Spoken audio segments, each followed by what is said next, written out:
Hi everyone, I guess we can get started now. Welcome to our virtual talk series on aging well, and today we'll be having our part 2 of our mental wellness talk, where we are focused on the topic of anxiety in seniors. So before we start, just a gentle reminder that this session will be recorded, and we will keep all participants' audio off. If any point in time you want to pose a question to our speaker, feel free to just click on the chat icon at the bottom of the screen, and you can just put it in the chat, and later the speaker will be able to address the question. Yep, and so just a bit about the golden concepts. That's us. We are hosting this together with Ojoy. So for the golden concepts, we curate a range of quality elder care products to enable people to age well. In particular, we focus on maximizing the independence and mobility of our seniors so that they can enjoy their golden years. Besides products, we also create a lot of educational material and events such as these. So where we invite speakers who have the expertise and knowledge that they can share with our subscribers. And ultimately, our aim is to build a community where we are learning actively about how we can age well. And the upcoming topics that we'll be covering will include, besides mental wellness for today, there will be also the lasting power of attorney upcoming, and even retirement planning and a few other topics. So hopefully you guys will join us for more talks as well. Yep, and today we're very happy to have a speaker from Ojoy. Ojoy is an organization that provides counseling and clinical case management services, and they have a holistic approach. So later, Peng will probably share more about this approach. And through these services, they aim to empower seniors to improve their mental well-being and increase their resilience to cope with life's challenges. So today we have Peng with us. And Peng is a principal counselor at Ojoy, and she changed her career from research fellow to counselor after a personal experience, and she has been with Ojoy for 12 years. So we are very honored that she will be sharing us about mental wellness, in particular about anxiety in seniors today. Yep, so Peng, handing over to you. Okay, thanks, William. Welcome, everybody. I'm so happy to see all of you. By the way, do you mind just switching on your camera if you're not too shy, right? So that I can see your faces.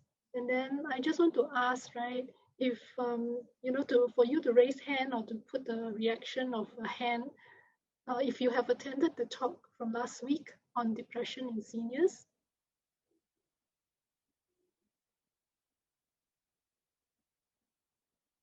Okay, I don't see. Okay, I see 2 hands, 3 hands.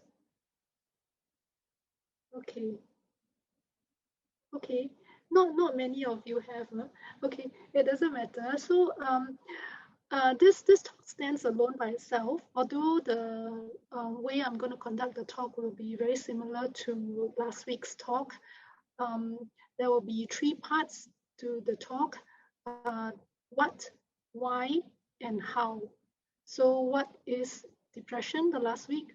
Why depression? And then how to help people who are depressed. So this week will be what is anxiety, why we may develop anxiety disorders, and how to help seniors with anxiety. Okay, I'm going to show my slides.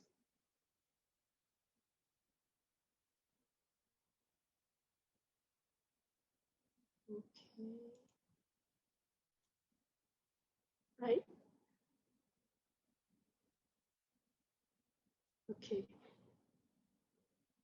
So just now I was discussing with Vanessa. Actually, more people are more unfamiliar with depression compared to anxiety. Yeah. So as Singaporeans in particular, right, we are very prone to stress and anxiety, unfortunately. Our pace of life is very fast. We want everything to be fast, to be perfect, and to be cheap. you know. We want to achieve in our careers, in our studies, in our lives.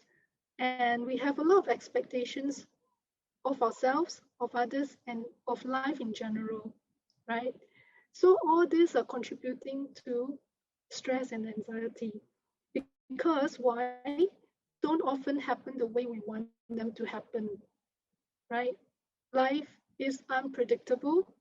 Life is usually out of our control. And when we get older, right, it is usually worse. You know, how can we continue to maintain our, efficiency when we are older? You know, how to stay fast? How can we stay perfect? You know, when our strength is going off, we are losing our eyesight and hearing and things like that. And then what is there to achieve? You know, especially in old age, and when you don't have a job anymore, and things like that. And then there are also all this unpredictable situation in life. For example, the COVID situation, right? Did anyone predict that we'll be hit by COVID in 2020 and our lives will be changed by such a large degree? No, right? So in 2020, we have the circuit breaker, we have the work from home arrangement, we have the home-based learning. Then we have all the fears, the restrictions, and all the panic about, not having enough toilet paper and so on. Yeah. And for a lot of our seniors, right, their activities are also disrupted. You know, the community center is closed, daycare is closed, senior activity center is also closed, and then everybody get cooped up at home. So either you become, like crowded with so many people at home, your children, your grandchildren, or if you live alone, right, then your children cannot visit you. So I think during this period of time, we do have a lot of cases that comes to us, a lot of seniors who approach us for help because of increased anxiety. Yeah. So one thing is anxiety itself is a common human condition, and we all experience it regardless of ages, regardless of how old, how young we are. So then when does it become a problem? Okay, let's go on to ask how common is anxiety. Last week we talked about depression, which is said to be the most common mental health condition in seniors in Singapore.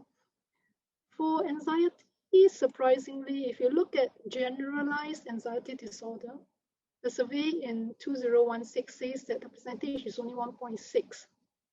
1.6 of all adults, There's no study for seniors. But if you look at the American Psychiatric Association, they postulated that anxiety occurs in 10 to 20% of the older population. But what happened is that it is often undiagnosed and untreated. Okay, so here we have, who is that? That's Lady Gaga. Okay, she has depression and anxiety disorder all her life. Okay, this is another celebrity, Adele. Okay, she suffers from performance anxiety and panic attacks. And then here's another lady whom most of you are familiar with, Oprah, right? She also has anxiety and she suffers from nervous breakdowns. And here you go, Prince Harry. After Diana's death, he suffers panic attacks and that could occur in public as well. So basically, anxiety disorder is very common, but the statistics may not show so much because it's usually undiagnosed, untreated. Yeah. So let's go on to what is anxiety, okay, the first part of my talk. What's the difference between normal anxiety versus anxiety disorders? Feeling anxious or nervous is a common emotion for people of all ages, right? A normal reaction to stress. Feeling anxious is actually useful, okay? It's survival mechanism that is inbuilt in us. When we are faced with threatening situation, it can help us to flight, that means run away, or fight, confront the situation. So it can help us handle problems, strange situations, even avoid danger.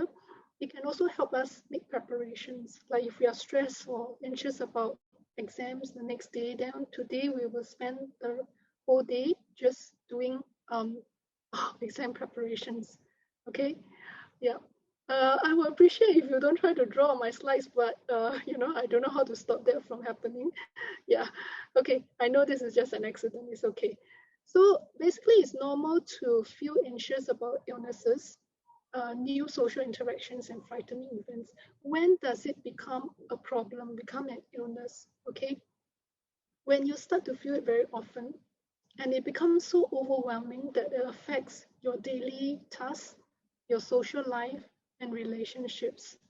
I have someone with such high anxiety that they don't want to go to work. They don't want to go to school.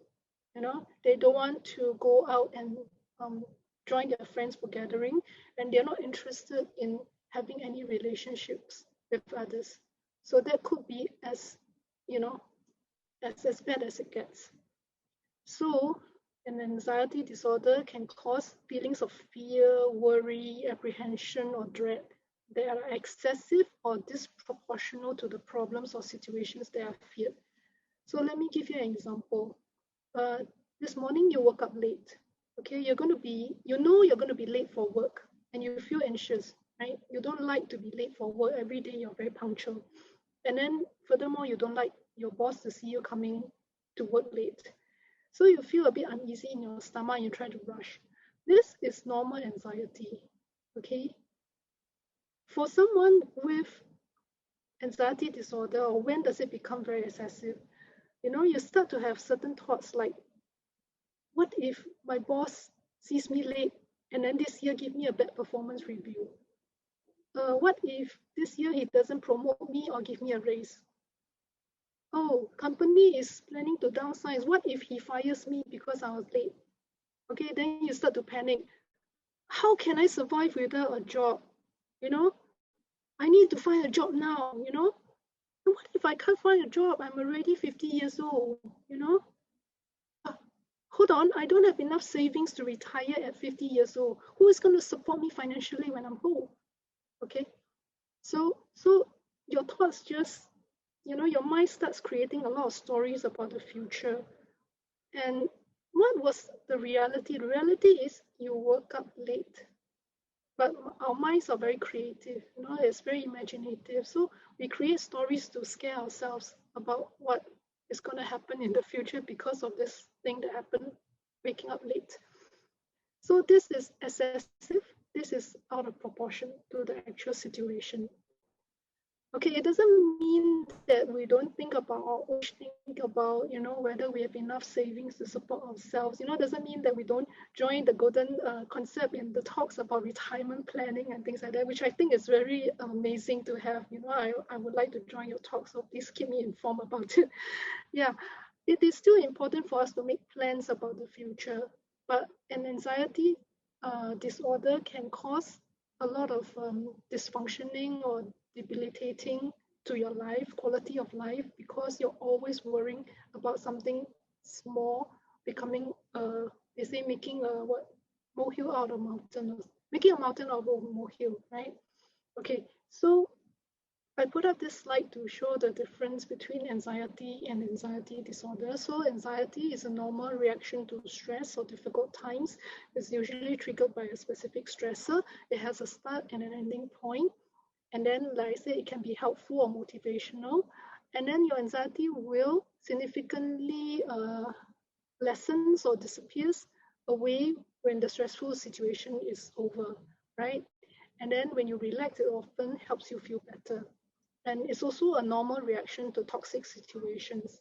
Like if you're in a situation whereby two people started fighting or shouting at each other, of course you'll start to notice your heart racing, getting a bit more frightened. Yeah, so that's normal. Then anxiety disorder often comes out of nowhere. Like usually you cannot identify what is triggering your anxiety disorder. It is very intense, it's very disproportionate emotional response. It is ongoing and lasts weeks or months, right? And most importantly, it interferes with your day-to-day living, okay? And then you may have physical symptoms such as sweating, trembling, lightheadedness, racing heart, and then you feel that it's impossible to control or manage. Yeah. So here's another slide that shows the way anxiety disorder affect our physical, our thinking, and our behavior. So physically, we will have symptoms like palpitation, chest tightness, shortness of breath, excessive sweating. We may even experience panic attacks, and then we experience muscle tension and changes in our sleep pattern. Okay, onto our mind, we cannot stop worrying. Okay, the thoughts just come, without fail, it just come, not giving us a break.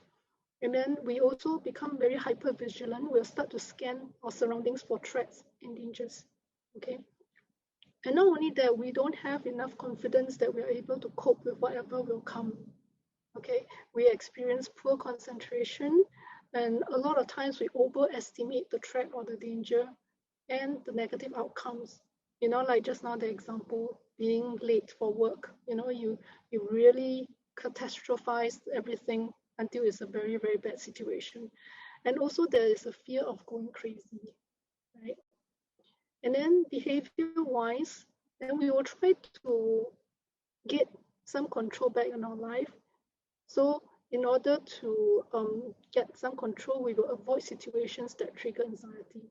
So for example, if you're very stressed at work, then you might try to not go in for work. If you are very stressed in school, then you might avoid going to school. So they're supposed to increase our sense of safety. Even during COVID period, right, a lot of elderly, they're very concerned and very worried about getting the condition. So even the government, the government did tell seniors to stay at home, but seniors also stay at home because they want to increase their sense of safety, right? Okay, it's only when it becomes so excessive, right? I have seniors who stop going out totally. They used to go downstairs to buy their meals 3 times a day, but then because of their concern, right, they stop going out 2 times and they only eat 1 meal a day because they're so afraid of going out. So then this becomes, very debilitating to our lives. Yeah. Okay. So the next part is why anxiety. As with depression, there are biopsychosocial causes and risk factors. In fact, a lot of the causes are similar with depression. So I will not go through it in details as I have covered them in my last talk. And also you will be receiving the slides so you can read through them. What I want to point out is that for some reason, females are more prone to developing anxiety disorder compared to males. It doesn't mean that males do not develop anxiety disorder. I do see quite a lot of elderly men with anxiety in Ujoi. And I think like what Vanessa was mentioning, right? Loss of function, mobility, independence, all these are very important to seniors. It's very important to prevent, do preventive actions, take preventive actions to prevent the loss of function, mobility, and the loss of independence. Okay, because these are a major source that will cause seniors to develop anxiety. And then psychological is similar to the depression, early life experiences affecting resilience, personality, whether you grew up with trauma or abuse, the way you view the world.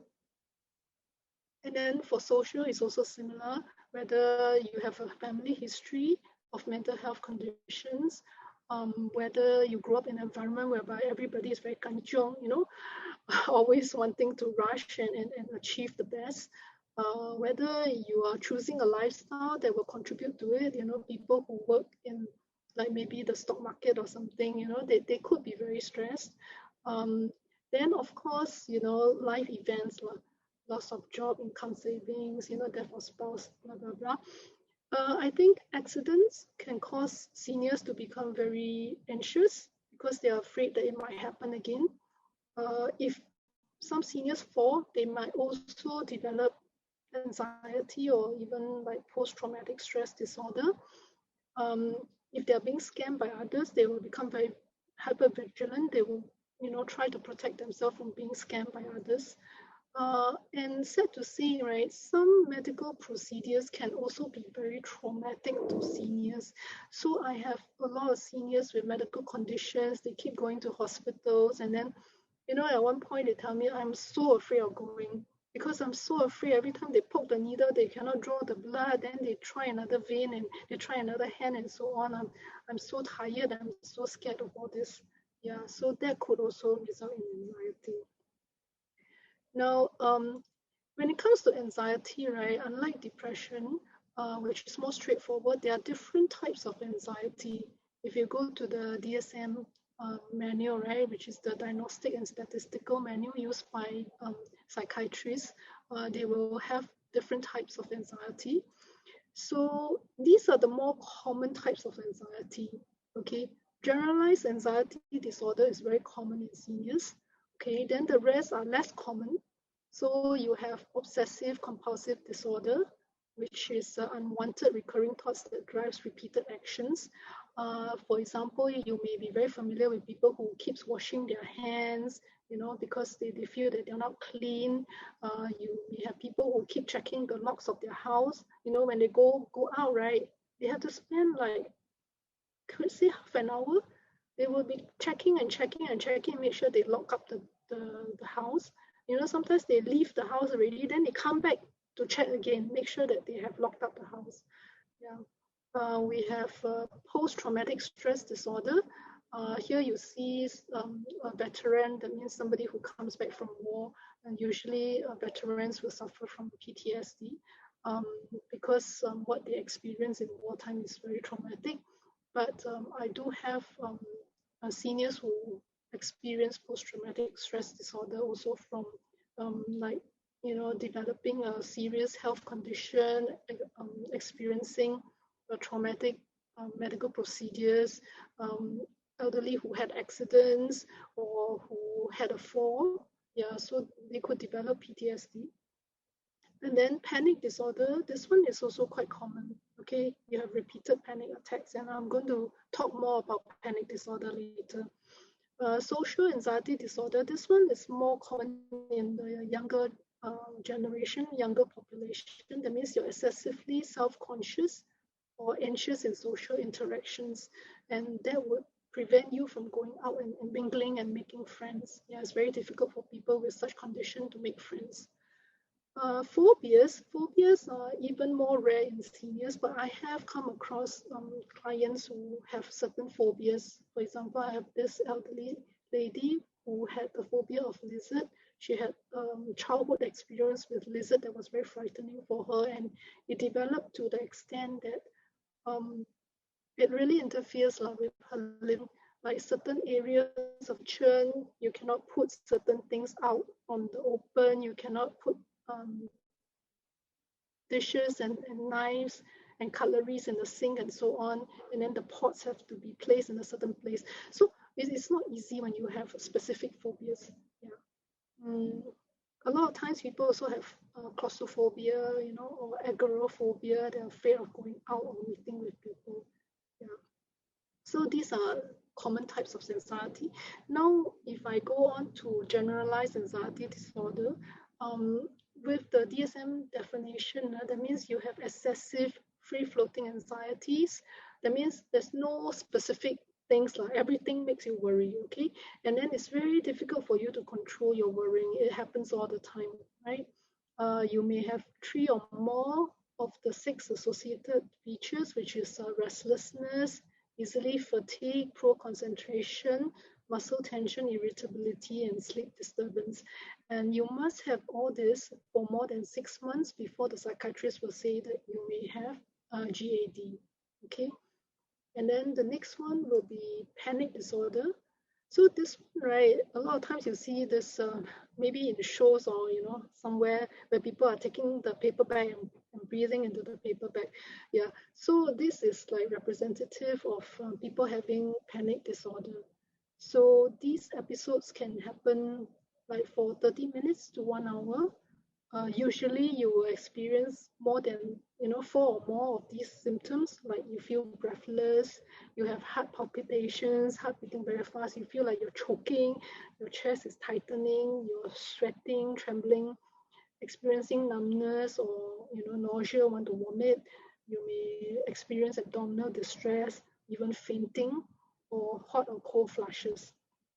So these symptoms are very scary when they come on suddenly, right? And then you don't know what's happening, especially for the first episode when it comes for the first time round and you have no idea what's going wrong with you. And you may also think that you may have a medical condition. Yeah. So this, this is very frightening, basically. You may develop an intense fear of dying and you may think that you're going crazy. Okay. And then if you have had it for one time, right, you become worried about having it again. And especially when you go out, right, you're worried that it's going to happen outside and everybody's going to look at you. They're going to call the ambulance and send you to the hospital and things like that. So you could also have, anxiety about your panic. Yeah. And usually if you have it for more than a month, then, the psychiatrist can diagnose you with panic disorder. So the next 3 slides is on panic disorder, the biopsychosocial part. So just now I was saying, right, these are the physiological symptoms. So I won't repeat that. Then in your thoughts, right, they say the first 60 seconds of a panic attack, you are having all these thoughts, I can't breathe, I hate this, I'm so tired of this, and help, I'm going to faint, deep breath, exhale, you can do this. Yeah. So all these thoughts are in your mind when you're having your panic attack. Can you imagine how overwhelming that can be? And then for behavioral symptoms means you will start to avoid a lot of things. For example, you avoid exercise. Why? Because during exercise, your heart starts to beat faster. You start to, feel a bit more breathless. So these symptoms are similar to panic attack symptoms. And because you don't want to be reminded of your panic attack, you don't want to trigger a panic attack, then you stop exercising. Okay. And then you don't want to go out. Why? Because you don't want to have a panic attack outside. You don't want to be embarrassed in front of a lot of people. You avoid crowds. Some of them, they may ask another person to accompany them for a sense of safety. Okay, they will maybe carry water with them, drink a lot of water because their mouth is often very dry. And they may also go to A&E a lot, especially if the panic happens outside and if it's a senior. Usually when a senior having a panic attack outside, most people will immediately call an ambulance because they don't know what's going on with the senior, right? They could be frequently monitoring themselves, to check whether they are okay or not. And then because of all this, right, then they will also, possibly develop depression. Yeah, they are very sick of their anxiety. They feel that their life is not worth living, so this can happen. Okay, now for anxiety symptoms in elderly, right? Older persons are more likely to manifest psychological distress as physical symptoms. So you may see an anxious elderly, they may not tell you that they are feeling anxious or they're worried, but they may experience a lot of chest pain, trembling, shortness of breath and things like that. And then, of course, all these of concern are medical concerns, so we will go to see the doctor to find out what's wrong. And then sometimes the doctor will say, hey, there's nothing wrong, with your heart. There's nothing wrong with your lungs. There's nothing wrong in your blood test. Your thyroid levels are okay and things like that. So, but the symptoms keep continuing, right? So the senior may keep asking, can I see the doctor? Can I go to the hospital? Can you call the ambulance? So I have seen this in some of my clients also. They will keep telling the family that. And if the rest of the problems is okay, right? Usually the family will understand maybe this is another anxiety symptom happening.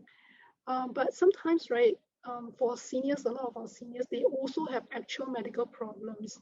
So, for example, you cannot tell whether if the person has heart problem, you cannot tell if this is an actual heart attack or if there is a panic attack. So, in such situation, you just have to send to the hospital. There's no, you can't ignore the elderly because you don't know which one it is. Yeah. So for seniors, it's difficult with anxiety, right? It frequently coexists, and also, right, a lot of seniors, they have gone through a lot in their life. They lived through the war, they lived through depression and things like that. So they become, I should say, like very kanchiong. So to them, like being kanchiong is their personality, is part of life, and they don't see it as an issue. So a lot of them won't see it as a problem, and they don't really want to be diagnosed with any mental health condition. They don't want to be called siao. To them, anxiety is a common condition that they live with. Yeah. So that's why it's even harder, for us to help somebody with anxiety. And then often, right, with seniors, right, they may have coexistence of depression and anxiety. These two can coexist together for a lot of the seniors I see. A certain thing happening to them, developing a certain health condition, they may lose their mobility, their independence, and then they start to think about the past, how I wish I'm still the person I used to be, how I wish I can still walk by myself, how I wish, I can still do all these things by myself. So they develop depression. Then at the same time, there's also anxiety because they're thinking about the future. So what is going to happen if my children are no longer staying with me? Who is going to look after me?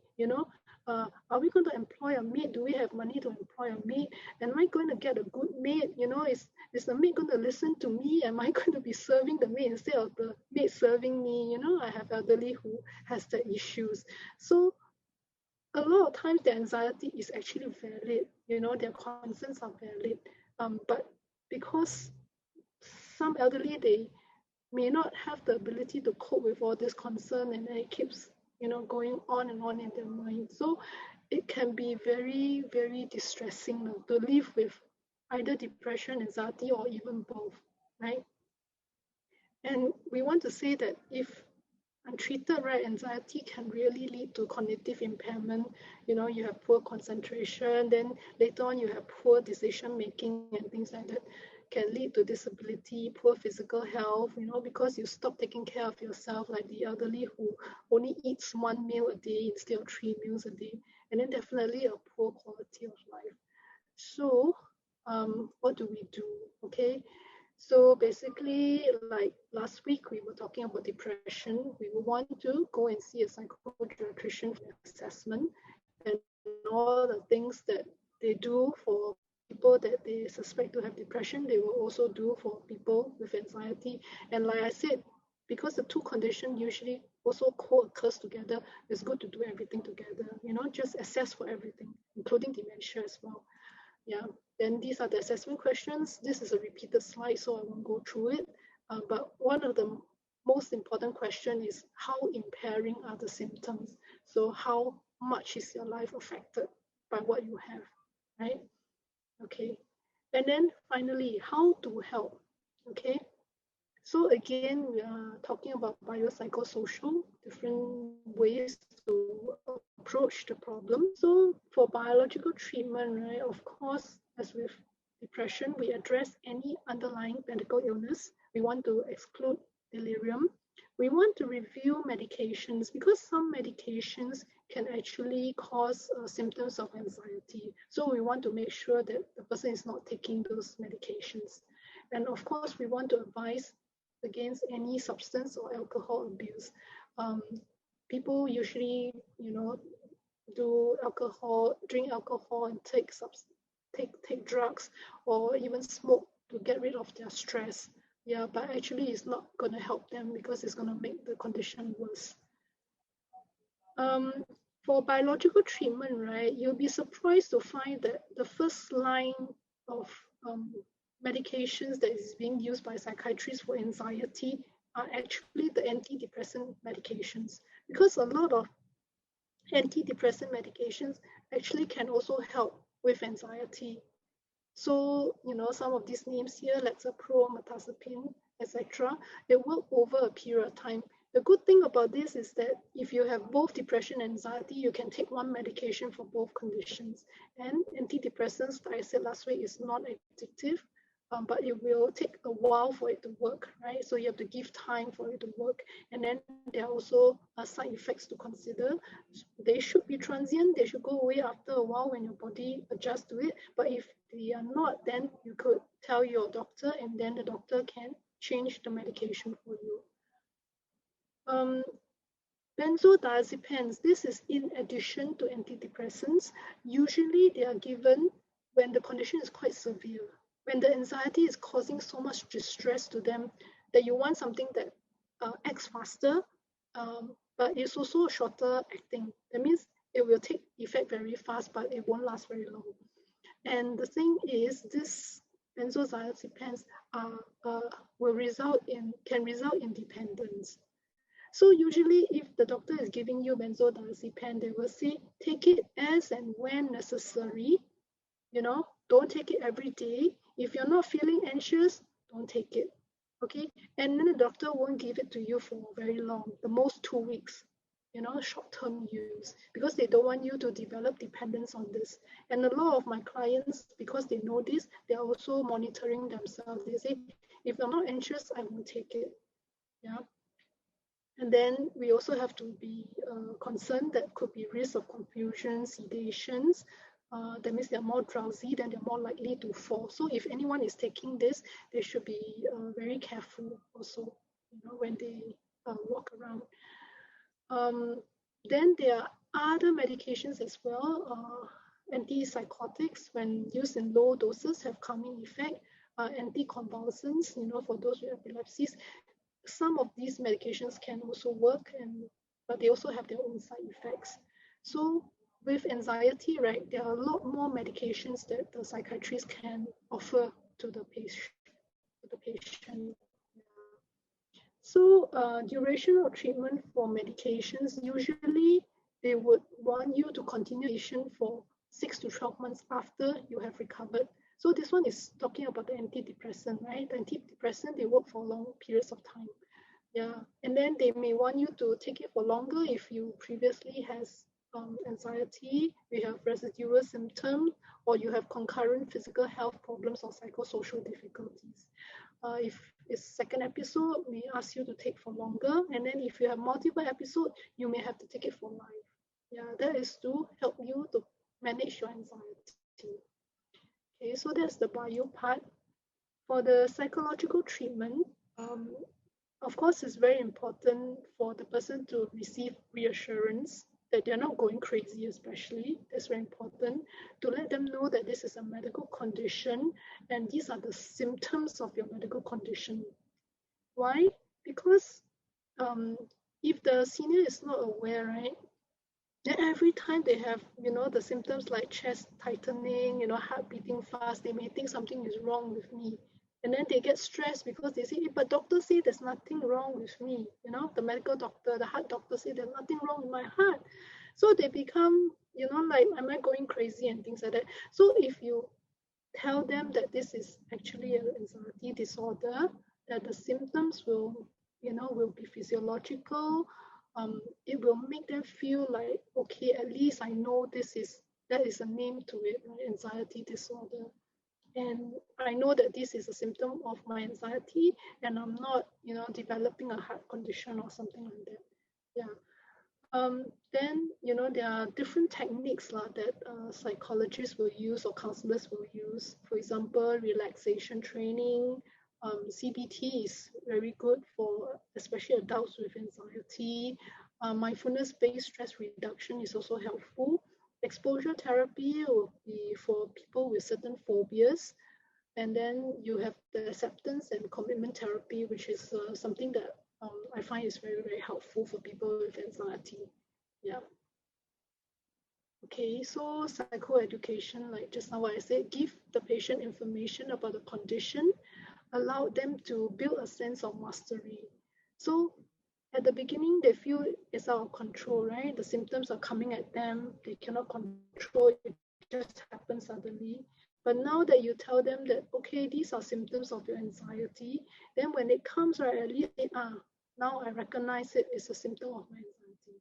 So what will happen is that they will be actively participating in managing their own condition and to prevent it from relapsing. Also, they will be more, inclined to take the medication to make sure that their anxiety is under control. Yeah. So increased knowledge associated with reduced distress, better prognosis, and reduction of psychosocial burden on families. Yeah. So either the family can provide the psychoeducation, or doctors can do that, or counselors can do that also.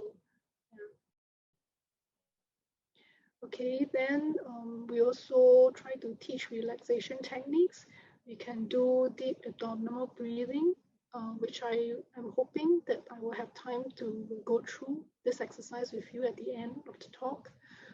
We can also do progressive muscle relaxation. This one you can actually go Google up progressive muscle relaxation on YouTube and things like that. You may be able to find a lot of resources on this. Visualization as well, guided imagery to help you to relax. Like imagine you're in this beautiful garden, imagine the flowers around you and things like that. So that could also help a person become more relaxed. And then of course there's mindfulness meditation. You can develop mindfulness by watching your breath, watching your thoughts, watching your bodily sensations, and so on. Okay, not all people are suitable to do the relaxation technique. Some people may find it a bit difficult to do deep breathing. Some people may find it hard to relax their muscles and things like that. So you have to find which are the techniques that are suitable for you. And also, please do not force this upon anyone who will say, no, no, no, no, no, this one I cannot. Because some people I know, when you do deep breathing, they may actually become more panicky. Okay, so there's some caution about the way we use the techniques. Yeah. Okay, social treatment. Okay, like we said, address any identified stressors. So what is the person worried about? Is there anything we can help to resolve? A lot of seniors, they live with their children who are not married, and then they worry, what happens if my child, my daughter gets married and moved out, then who is going to look after me and things like that. So if you know that your mother, have this kind of worry or something like that, you could let them know in advance what are your plans. Of course, we're not saying live with your parents. Some people do, but if it's not for you, right, you need to have your own home after you get married. You can do that, but you can also let the parents know, we will come and visit you, how often, we can do this together, and then we can talk on the phone on a daily basis and things like that. So to help them feel better about, the impending changes that might come. Okay, and then structured routine is also very helpful. Whether is it for depression, for dementia, for anxiety, or any one of us, most of us will like to have structured routine. Yeah, physical activity, reduce social isolation, encourage attending daycare centers, volunteer groups. Also, family support is very important. Yeah. If we look at this slide, I'm just showing it because it's very helpful to see that when they talk about geriatric anxiety, that means anxiety in seniors, right? They talk about a combination of treatment. So besides medication and psychotherapy, what is helpful is also the social part, learning, relaxation technique, structured routine.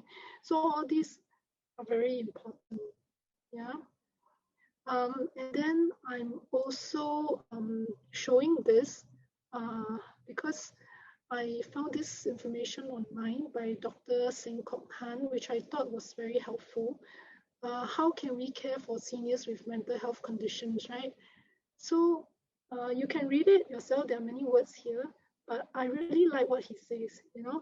It's important for us caregivers to be patient, to listen, to understand, to show respect.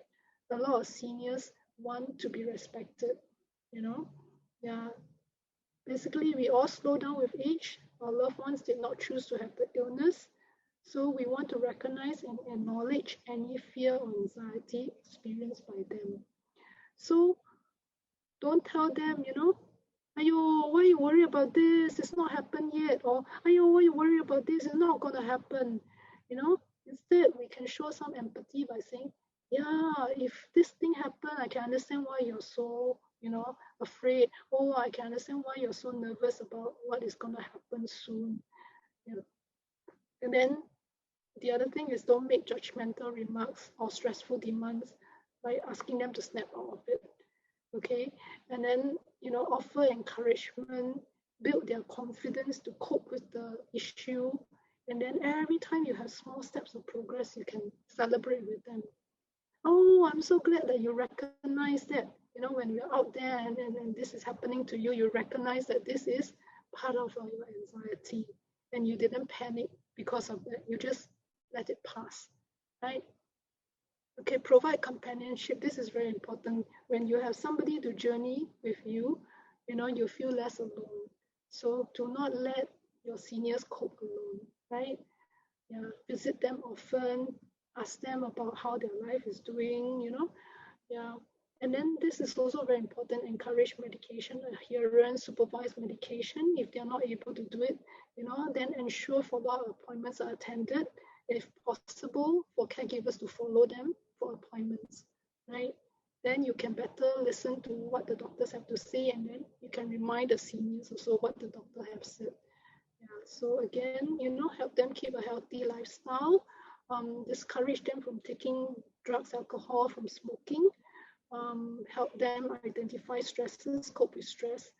And then this one in particular with regards to depression, right? Suicidal ideation, do not ignore any remarks about suicide. You need to alert mental health care professionals, provide reassurance and offer hope. Yeah. And then, okay, this one is for dementia. And then the last point, it is important to ensure a safe home environment to reduce the risk of falls in elderly. So like I said, fall risk, all this, the moment you have a fall, the moment you have a fracture, or you have, some disability that results from a fall, you're going to get all these mental health conditions like depression and anxiety.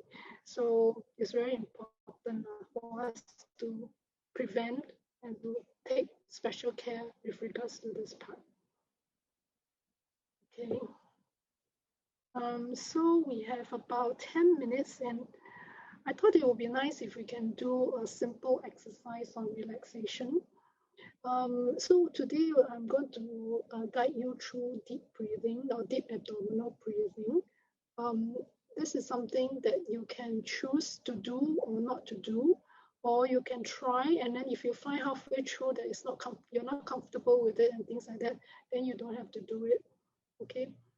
So before we actually do the short 10 minutes deep breathing, I want you to just figure out a few things. Okay, there are 3 questions I'm going to ask you. First of all, just notice, right? Are you breathing through your nose or your mouth? So I want you to take some time. You might want to close your eyes if that's easier for you, or you can keep it open but look down so that you don't get distracted. I want you to focus on your breathing and just notice, are you breathing through your nose or your mouth? Okay. Then the second question is, I want you to put your hand, one hand on your chest, one hand on your abdomen, your stomach. And then as you breathe, right, you just see which hand moves away more. Are you moving away more from your chest, or are you moving away more from your stomach?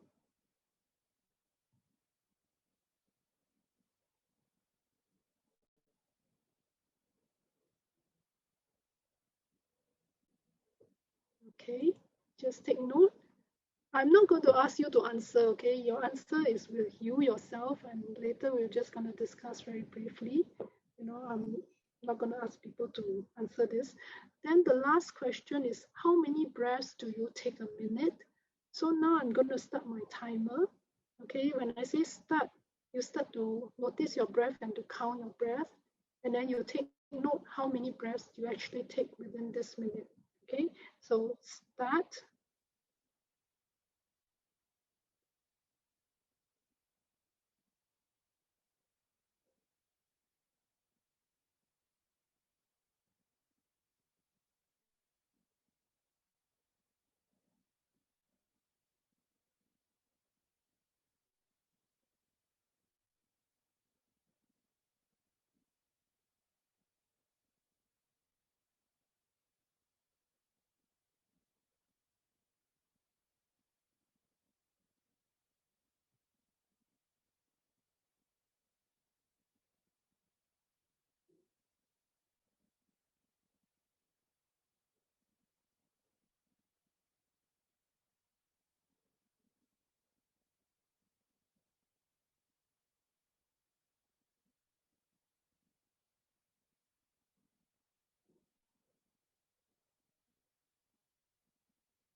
Okay, 1 minute is up.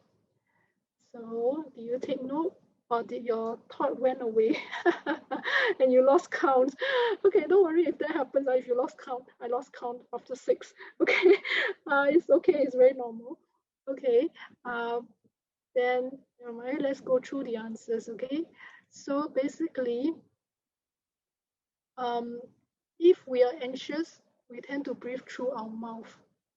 So if we find ourselves getting anxious, right, just remind ourselves, close our mouth and start to breathe through our nose. Okay. Next, we try to aim for stomach breathing rather than chest breathing. When you're anxious, right, you'll find that your chest is going up and down very fast. Okay, that's chest breathing.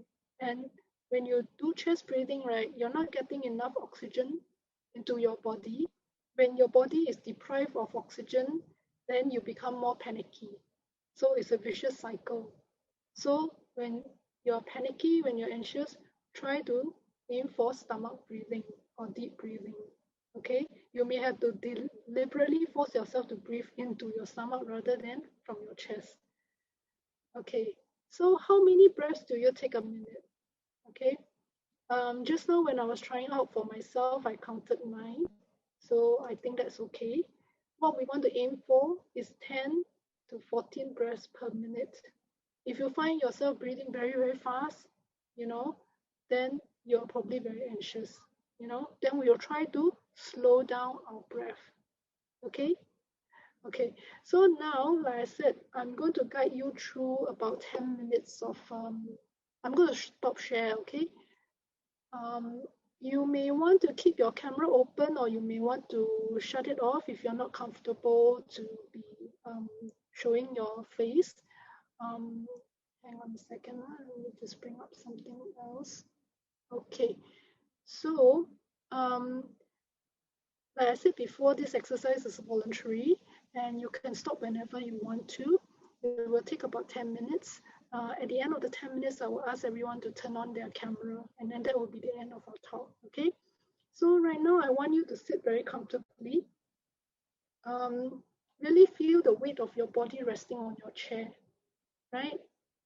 And then feel the chair supporting you, okay? Both your feet are flat on the ground, and you might want to wriggle your toes a bit to feel your feet against the floor or in your shoes, okay? You may want to close your eyes, or you can keep them open. Okay, if you keep your eyes open, bring your gaze down to about 30 to 40 centimeters in front of you. Now, gaze down, and then don't get distracted by what you see. Keep your gaze very relaxed. Okay. Now take a few deep breaths.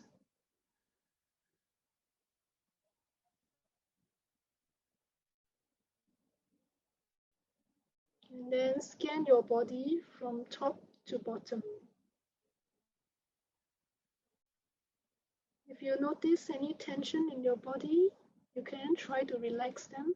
You can say relax, soften, loosen up, Let go of any tension. You can say that to yourself, right? Okay, now I want you to put your one hand on your chest and one hand on your stomach. And I want you to notice that you're breathing through your nose. Okay? As you breathe in, you feel your stomach going away from your spine, like inflating a balloon. And as you breathe out, you feel your stomach going into your spine, like deflating a balloon.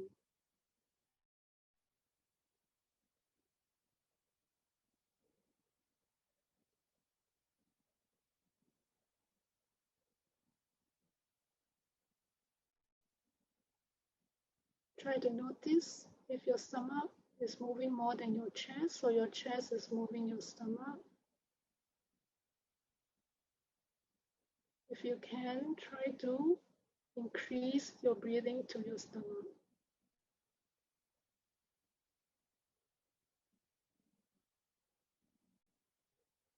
Now we want to slow down our breath. So what you can do is when you inhale, at the end of the inhalation, you pause slightly before you exhale.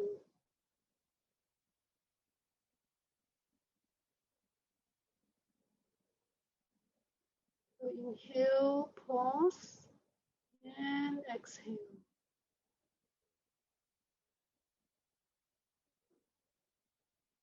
So notice that you're breathing through your nose, your stomach inflating as you breathe in, deflating as you breathe out.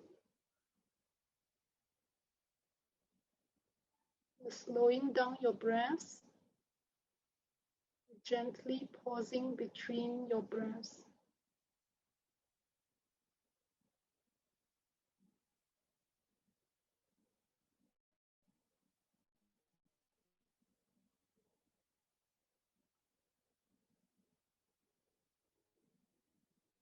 Now try to extend your exhale as you can. So as you exhale, just let it go longer, stretching it out. So in and out through your nose, stomach inflated, stomach deflated. Inhale, pause, and exhale, stretch it out.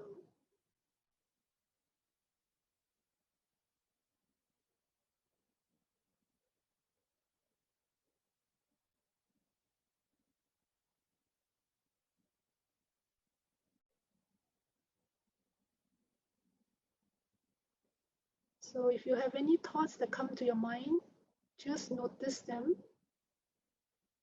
Go back to your breathing.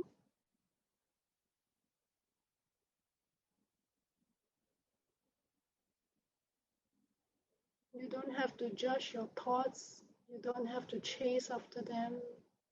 You don't have to start creating stories about the past or the future. You just notice the thoughts and then you let them go. And go back to your breathing.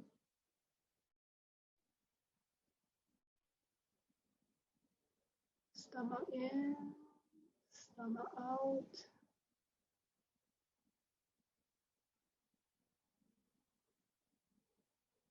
Inhale, pause. Exhale, extend.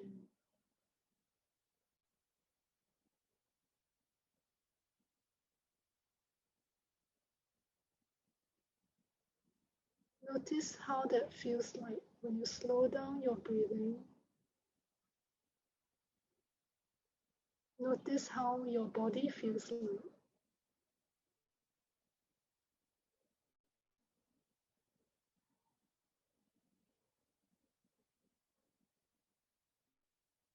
So we're going to take 3 more breaths and then we're going to stop.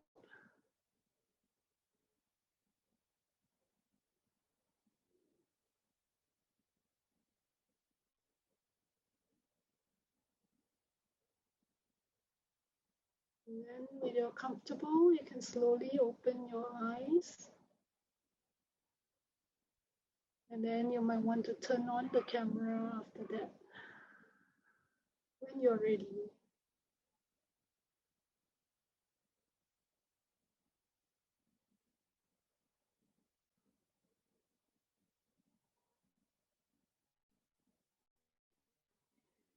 Yeah, so now we are having some time to do Q&A, questions and answers. If you feel confident or comfortable, you may want to ask your questions directly by unmuting your microphone. Otherwise, you're most welcome to type your question in the chat. And I would suggest that you type it to everyone so that everyone can see your question.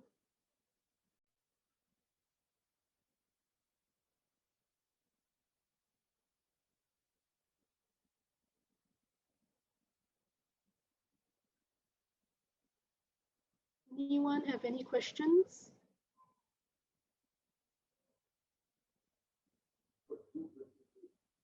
Everyone is too relaxed really after the meditation session. Okay, anyway, maybe we'll just share the links for Oh Joy also. So in case you have any questions that you think about, and then you want to contact Peng at Oh Joy, that will be the QR code for their website. Or you can just Google Oh Joy. They will appear also on Google. So on the left will be the QR code for Oh Joy's website. Oh, I think we have a question from Erica. Yeah. Yeah, maybe Peng. The question is, what if the senior refuses to accept the problem for treatment? Yeah.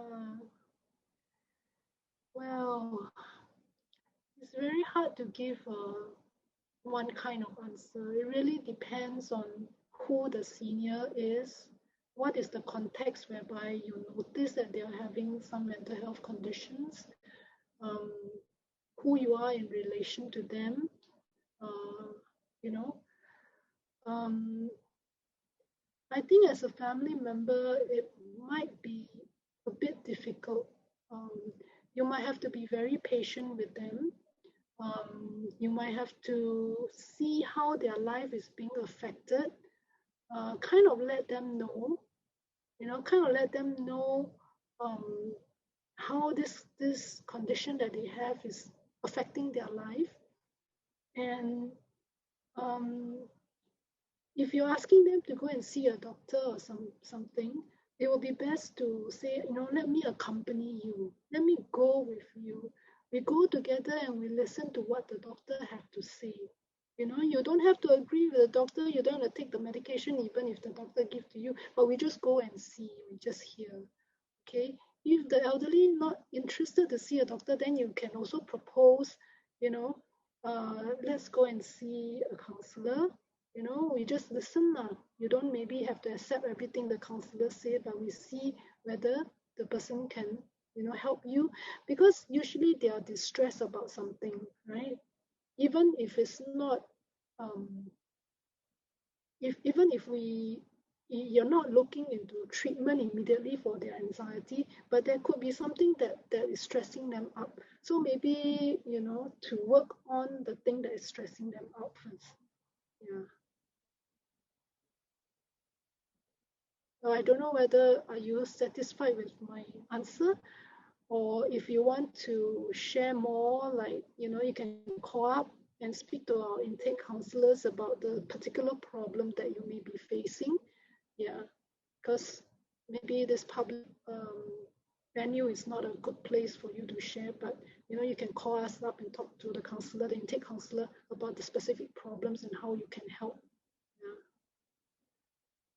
I think there was a question from Alison just now about the difference between depression and anxiety, whether it's difficult to tell the difference.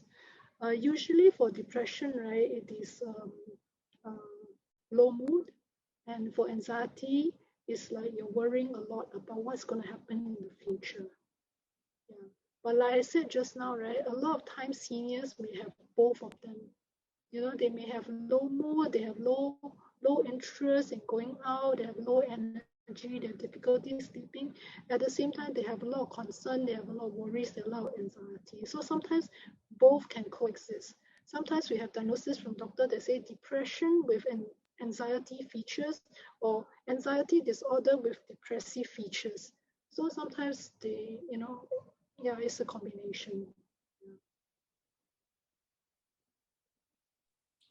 Peng, just to add on to that question, right? How would you recommend somebody who is like we suspect that they could potentially be depressed or anxious, and like do they go to the GP and ask for a referral to a specialist, or how will it work?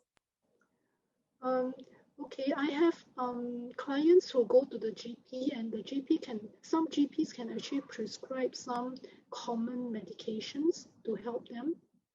Um, I also have clients whereby they go to the polyclinic to see the doctor, and the doctor refer them to like specialists in also polyclinics, like the Geylang CWC polyclinic, the Queenstown CWC polyclinic, which is actually under IMH. Outram also have their mental health wellness clinic, which are manned by psychiatrists actually.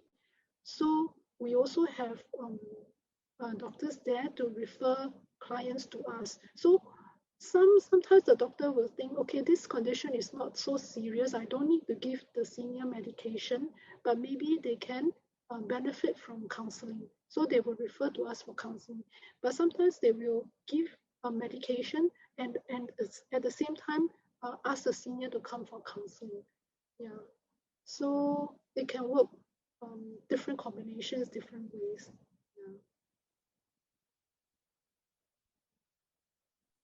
Did I answer your question? Yeah, I think that's good. I mean, it's a really good start, lah, because I think sometimes we do have we do suspect, but then the first step of how to get get it properly diagnosed by a professional, I think that's Yeah, I also know that for a lot of family members, right, if they suspect the senior having dementia, for example, or other mental health condition, they will propose the senior to visit a geriatrician or psychogeriatrician, yeah, saying that it's a checkup for all the 老人病, yeah, all the senior problems. yeah, So they go in, they do all the different tests all at the same time to see yeah. what are the conditions. So then you're not focusing on just mental health issues. Yeah, that's true. Because nobody wants to be like, diagnosed like for one particular problem, but if it's a general health Yes, checkup, that's a good way. that's right. Yeah, in fact, interestingly enough, one of our upcoming talks will also be by a geriatrician. So maybe you guys can also join us for yeah, we have quite a few different talks coming up. Okay, Yeah, that's great. but so anyway, I think that's about it for the questions. But feel free to direct any of the questions directly to Ojoy and Yet Ping. But on behalf of everyone here, I want to thank Yet Ping for so much insight you've given us, not just in this talk, but also in part one that happened last week. We do have some inquiries about whether people will be able to access the presentation slides and as well as the actual recording of this talk. So we will be sharing the talk, uploading it on YouTube, on our YouTube channel, and this link will be shared in the post-talk email, which all of you will receive, I think within the next 2 to 3 working days, so that we can just feel free to respond about how you felt the talk was, whether it was useful, whether you have any topics that you want to hear about in our future talks. And then from there, we will also share some important links, like especially Yet Ping's slides from last week as well, in case you missed the depression in seniors talk, as well as this week's anxiety topic. Yep. And one last thing about since you guys are still here, we do have a WhatsApp broadcast list that we're trying to just compile everybody together in one list, so that when we blast out our links for the upcoming talks, right, you can just click from there and register. Much easier, I think, than compared to like going through the email method. So if you are okay with that, then what we'll do is we'll share a WhatsApp link to join our WhatsApp broadcast list. You just fill up the form, which will be sent in the chat, and you just fill up the form so that we are able to send you information. So the main thing that you have to do is you have to add our number in your phone as a contact. That's all. If you add the number, our mobile number on your phone as a contact, then you will be able to receive any of our broadcast message. And don't worry, we won't spam lah. Yeah, so no worries about that. Let me just copy and paste the link. Yep. All right. You need me to, yeah. So just click on that. It's like a Google form, and you just you will put like what's our number, and you can save our number, and then you can start receiving our WhatsApp. I believe it's a much more efficient way to get our notices and events directly to you all quickly. Yeah. So I think that's all from us. Yeah. Once again, thanks Yet Peng for hosting this with us. We really look forward to any future events that we could also maybe get you to be a part of. Yep. And we'll see you guys. Yeah. Thank you everyone for coming. Thank you.